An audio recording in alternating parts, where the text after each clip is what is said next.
Hello అండి, నమస్తే. ఇవాల్టి వీడియోలో రెగ్యులర్గా చేసుకునే పన్నీర్ బిర్యానీలా కాకుండా కాస్త కొత్తగా డిఫరెంట్గా సింపుల్గా ఈజీ ప్రాసెస్లో పన్నీర్ బిర్యానీ నేను ఎలా చేసుకోవచ్చో చూపించబోతున్నాను. ఈ ప్రాసెస్లో మీరు బిర్యానీ చేస్తే బిర్యానీ చాలా సాఫ్ట్గా మైల్డ్గా పొట్టకు హాయిగా ఉంటుందండి. Biryani rice full of paneer ఫ్లేవర్తో చాలా టేస్టీగా ఉంటుందండి. ముందుగా బిర్యానీ కోసం 1 కప్పు దాకా బాస్మతి బియ్యం తీసుకొని బియ్యంని నీట్గా వాటర్తో వాష్ చేసుకోవాలండి.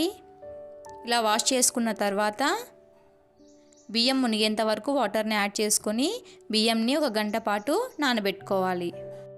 నేను 200 గ్రామ్స్ పన్నీర్ తీసుకున్నాను. ఇందులో కొద్దిగా పన్నీర్ ఇలా కట్ చేసి పక్కన పెట్టుకోవాలి. మిగిలిన పన్నీర్ను ఇలా క్యూబ్స్గా ఈ సైజులో కట్ చేసుకోవాలి. పన్నీర్ బిర్యానీకి పన్నీర్ పీసెస్ ఈ సైజులో ఉంటే చూడడానికి చాలా బాగుంటుందండి. పన్నీర్ని కోట్ చేసుకోవడం కోసం 1 tablespoon cornflour, 1 tablespoon maida పిండి, కొద్దిగా కాశ్మీర్ చిల్లీ పౌడర్, కొద్దిగా సాల్ట్, పసుపు యాడ్ చేసుకొని ఇలా మధ్య మధ్యలో వాటర్ని యాడ్ చేసుకొని మనం బ్యాటర్ని ప్రిపేర్ చేసుకోవాలండి. బ్యాటర్ మరీ థిక్ కన్సిస్టెన్సీ కాకుండా మరీ పల్చగా కాకుండా ఇలా వీడియోలో చూపిస్తున్న విధంగా మీడియం కన్సిస్టెన్సీ వచ్చేంత వరకు వాటర్ని యాడ్ చేసుకుంటూ కలుపుకోవాలి. మనం కట్ చేసి పెట్టుకున్న పన్నీర్ పీసెస్ని కూడా బ్యాటర్లో వేసి పన్నీర్ పీసెస్కి బ్యాటర్ బాగా కోట్ అయ్యే విధంగా ఇలా బాగా కలుపుకోవాలి. ఇలా బాగా కలుపుకున్న తర్వాత మూత పెట్టుకొని 1 అరగంట పాటు పక్కన పెట్టుకోవాలి. బిర్యానీ మసాలా కోసం ఒక మిక్సీ జార్లో కొద్దిగా జీడిపప్పు, బాదం పప్పు, పిస్తా పప్పు, 1 చిన్న కప్పు దాకా బ్రౌన్ ఆనియన్స్ వేసుకొని మెత్తగా పేస్ట్ చేసుకోవాలి. ఇప్పుడు ఇంకో బౌల్లో మసాలా పేస్ట్, కొద్దిగా కారం, పసుపు, ఉప్పు, ధనియా పౌడర్, గరం మసాలా పౌడర్, 1 చిన్న కప్పు దాకా పెరుగు వేసి బాగా కలుపుకోవాలి. పెరుగు మసాలాలతో బాగా కలిసే విధంగా కలుపుకోవాలి. కొద్దిగా పుదీనా, కొద్దిగా కొత్తిమీర కూడా వేసుకొని మసాలా పేస్ట్ని బాగా కలుపుకోవాలి. మసాలా పేస్ట్ని పక్కన పెట్టుకొని మనం ఫస్ట్ కట్ చేసి పెట్టుకున్నటువంటి పన్నీర్ పీసెస్ని ఇలా స్మాషర్ సహాయంతో ఇలా స్మాష్ చేసుకోవాలి. మసాలా పేస్ట్లోకి మనం స్మాష్ పెట్టుకున్న పన్నీర్ పీసెస్ని కూడా వేసి ఇలా వీడియోలో చూపిస్తున్న విధంగా ఇలా మెత్తగా స్మాష్ చేసుకొని పక్కన పెట్టుకోవాలి. బిర్యానీ మసాలా రెడీ అయిపోయిందండి. ఇప్పుడు ఒక ప్యాన్ పెట్టుకొని ప్యాన్లో 2 టేబుల్ స్పూన్ వరకు ఆయిల్ వేసుకోవాలండి. మనం మ్యారినేట్ చేసి పెట్టుకున్నటువంటి పన్నీర్ పీసెస్ని కూడా వేసి బాగా ఫ్రై చేసుకోవాలి. పన్నీర్ పీసెస్ని మంచి కలర్ వచ్చేంత వరకు సిమ్లో ఫ్రై చేసుకోవాలండి. మంచి గోల్డెన్ బ్రౌన్ కలర్ వచ్చేంత వరకు పన్నీర్ పీసెస్ని ఇలా ఫ్రై చేసుకోవాలి. ఇలాగే అన్ని పన్నీర్ పీసెస్ని కూడా ఇలా మంచిగా కలర్ వచ్చేంత వరకు వేయించుకొని పక్కన పెట్టుకోవాలి. ఇప్పుడు అదే ప్యాన్లో 1 టేబుల్ స్పూన్ వరకు బటర్ని కూడా యాడ్ చేసుకొని మనం తయారు చేసి పెట్టుకున్నటువంటి మసాలా పేస్ట్ని కూడా వేసి బాగా కలుపుకోవాలి. మధ్యలో కొద్దిగా కసూరి మేతిని కూడా ఇలా నలిపి వేసి బాగా కలుపుకొని ఇలా బటర్ పైకి తేలుతున్నప్పుడు స్టవ్ ఆఫ్ చేసుకొని లిడ్ క్లోజ్ చేసుకొని పక్కన పెట్టుకోవాలి.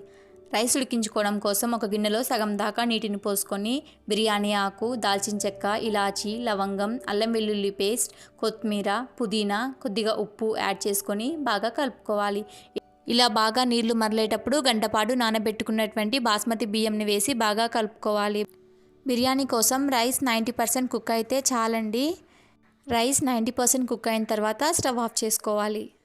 బిర్యానీ దమ్ కోసం వెడల్పుగా మందంగా ఉన్న ఒక పాత్ర తీసుకోవాలండి. ఇందులో ముందుగా మనం తయారు చేసి పెట్టుకున్నటువంటి మసాలా మిక్చర్ని ఒక లేయర్గా ఇలా వీడియోలో చూపిస్తున్న విధంగా పరుచుకోవాలి. తర్వాత మనం ఉడికించి పెట్టుకున్నటువంటి బాస్మతి రైస్ని కూడా ఒక లేయర్గా వేసుకొని ఇలా వెడల్పుగా వేసుకోవాలి. మరొక లేయర్గా మనం మసాలా పేస్ట్ని వేసుకొని అలాగే మరొక లేయర్గా బిర్యానీ రైస్ని కూడా ఇలా వేసుకొని వీడియోలో చూపిస్తున్న విధంగా నీట్గా వెడల్పుగా పరుచుకోవాలండి. మనం ఆల్రెడీ ఫ్రై చేసి పెట్టినటువంటి పన్నీర్ పీసెస్ని ఇలా సర్దుకోవాలి. పన్నీర్ పీసెస్ని ఇలా సర్దుకున్న తర్వాత కొద్దిగా బ్రౌన్ ఆనియన్స్ని కూడా వేసుకోవాలండి. కొద్దిగా కొత్తిమీర, పుదీనాను కూడా వేసుకోవాలి. 1 టేబుల్ స్పూన్ వరకు నెయ్యిని కూడా యాడ్ చేసుకోవాలి. నేను రైస్ని బాయిల్ చేసుకున్నటువంటి వాటర్లో కొద్దిగా తీసుకొని వాటర్లో ఫుడ్ కలర్ని యాడ్ చేసుకొని ఇలా వీడియోలో చూపిస్తున్న విధంగా రైస్లో యాడ్ చేసుకుంటున్నానండి. ఇలా లిడ్ క్లోజ్ చేసుకొని మనం దమ్ చేసుకోవాలి.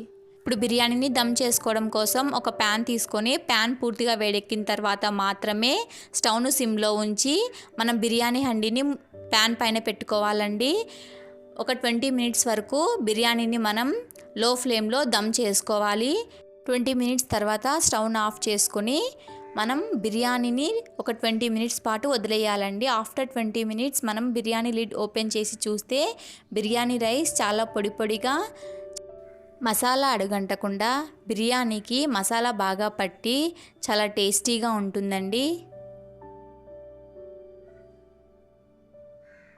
అంతేనండి, పన్నీర్ బిర్యానీ రెడీ అయిపోయింది. ఎంతో సింపుల్గా ఈజీగా పన్నీర్ బిర్యానీని ఇలా తయారు చేసుకోవచ్చండి. పన్నీర్ బిర్యానీ చూడడానికి చాలా కలర్ఫుల్గా ఉంది కదండి, తినడానికి కూడా అంతే టేస్టీగా ఉంటుంది. మీరు కూడా నా రెసిపీని ఒకసారి ట్రై చేసి ఇలాంటి కలర్ఫుల్ అండ్ టేస్టీ బిర్యానీని ఎంజాయ్ చేయండి. మీకు నా వీడియో నచ్చినట్లయితే లైక్ చేయండి, షేర్ చేయండి. ఇలాంటి మరెన్నో వీడియోస్ కోసం నా ఛానల్ని సబ్స్క్రైబ్ చేసుకోండి.